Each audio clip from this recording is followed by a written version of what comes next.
अस्सलाम वालेकुम नाजरीन। मेरा नाम डॉक्टर सैयद काशिफ अली है। मेरी स्पेशलाइजेशन फैमिली मेडिसिन है।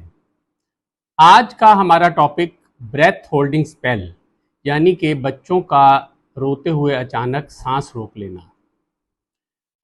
ये मसला 6 माह से 5 साल की उम्र तक बच्चों में ज़्यादा देखने में आता है और 6 माह से लेकर 1.5 साल तक बच्चों में ये काफ़ी कॉमन होता है। अमूमन 5 साल की उम्र के बाद ये खुद ब खुद ख़त्म हो जाता है।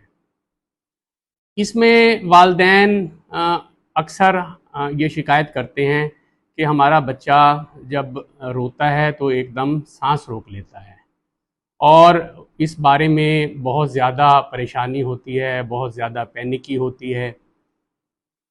अब बात ये है कि ये मसला होता क्यों है।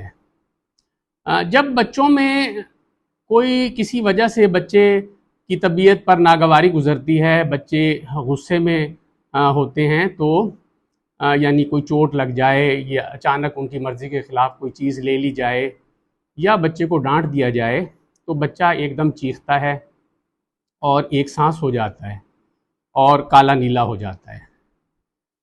इसमें ये मसला मिर्गी से थोड़ा मुख्तलिफ होता है। मिर्गी में अमूमन मुंह से झाग आती है, बहुत ज़्यादा शदीद किस्म का दौरा पड़ता है और पेशाब निकल जाता है। बाज़ औक़ात जो है वो कोई ज़बान दांतों के नीचे आ जाती है और मिर्गी में बाद में बच्चा बहुत ज़्यादा नढाल सुस्त हो जाता है। ये ज़्यादातर उन बच्चों में होता है जिनमें स्ट्रॉन्ग फैमिली हिस्ट्री होती है, यानी और भी फैमिली के अफराद इस तरह की और बच्चे भी शिकायत का नज़र आता है। उनमें बच्चे और भी मुतासिर नज़र आते हैं उस फैमिली में। और कुछ बच्चों में जिनमें खून की कमी का मसला ज़्यादा होता है, उनमें भी ये मसला देखने में आता है। अब इसमें क्या करना चाहिए? इसमें वालिदैन बहुत ज़्यादा टेंशन का शिकार हो जाते हैं, बहुत ज़्यादा पैनिक हो जाते हैं, हाथ पांव फूल जाते हैं। कुछ लोग मुंह में फूंके मारना शुरू कर देते हैं, कुछ उंगली से मुंह खोलने की कोशिश करते हैं, कुछ तो मुंह में पानी या कोई और चीज़ डालना शुरू कर देते हैं। तो इस तरह का अमल बिल्कुल नहीं करना चाहिए। ख़ासकर ऐसी सूरत में मुंह में पानी डालना या कोई और चीज़ डालना कोई ख़तरे का बायस बन सकती है। बच्चे चौक हो सकते हैं, बच्चों का सांस एकदम से रुक सकता है। इसमें होना ये चाहिए कि जब बच्चे को ये झटके लगते हैं तो बिल्कुल पुरसकून अंदाज में बच्चे को उठा लेना चाहिए, बच्चे को कंधे से लगा लेना चाहिए, कमर थपथपानी चाहिए। 1-2 मिनट ही रहता है ये ख़त्म हो जाता है और बच्चे इसके बाद बिल्कुल नॉर्मल हो जाते हैं। दूसरा एक तरीक़ाकार ये है कि बच्चे को बाएं करवट लिटा दिया जाए और 1-2 मिनट में ये ख़त्म हो जाएगा और इसमें किसी किस्म की एंजाइटी की ज़रूरत नहीं होती। अब इसका इलाज क्या है? ये ज़्यादा मसला उन बच्चों में होता है जो खून की कमी का शिकार होते हैं।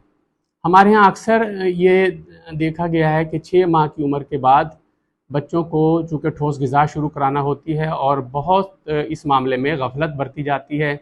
बच्चे ज़्यादातर सिर्फ़ दूध पर होते हैं, सिर्फ़ फीडर पी रहे होते हैं, तो उनमें ठोस ग़िज़ा ना लेने की वजह से खून की कमी बढ़ती चली जाती है। तो सबसे पहला अमल तो ये है कि बच्चों को 6 माह की उम्र के बाद ठोस ग़िज़ा शुरू करानी चाहिए और ख़ासकर ऐसी ग़िज़ाएँ जिनमें आयरन की मिक़दार होती है, जैसे कोई कीमे वाली चीज़, कोई गोश्त वाली चीज़, कोई कबाब की सूरत दी जाए, कोई और जैसी अंडा वग़ैरह दिया जाए, कोई खजूर बच्चे को मैश करके दी जाए और इसके अलावा दलिया दिया जाए, खिचड़ी दी जाए। मुख्तलिफ़ चीज़ें जब ठोस ग़िज़ा दी जाएँ तो ख़ुद ब खुद कमी पूरी होती चली जाती है और बच्चों में आयरन की कमी का मसला नहीं होता। जब बच्चे हमारे पास आते हैं तो अक्सर बच्चों में आयरन की कमी का मसला देखने में आता है, खून की कमी का मसला देखने में आता है। तो उसमें हम बच्चों को आयरन वाला सिरप, कोई भी डॉक्टर वो आयरन वाला सिरप बच्चों की वज़न के एतबार से उसकी डोज़ सेट कर देता है। और जिन बच्चों में ये मसला ज़्यादा होता है उनमें एक दवा पायरासिटाम हम देते हैं, उसका भी बहुत अच्छा रोल इसमें देखने में आता है और बच्चों में ये मसला तेज़ी से फिर कंट्रोल हो जाता है। एक और तवज्जो तलब बात यह है कि जब पहली बार बच्चों में ये मसला होता है तो बच्चों को एक दफ़ा डॉक्टर को चेक कराना चाहिए ताकि वो बच्चे को मिर्गी के हवाले से इवेलुएट कर ले। और अगरचे ये मिर्गी से बिल्कुल मुख्तलिफ है लेकिन फिर भी डॉक्टर इस बारे में बेहतर समझता है। दूसरा, बच्चों में दिल के सुराख का मसला होता है, उसके बारे में बच्चे को देख लिया जाता है, बच्चे की एक ईसीजी कर ली जाती है और एक खून की कमी का टेस्ट करवा कर देख लिया जाता है। जी, अपना ख्याल रखिए। बहुत शुक्रिया।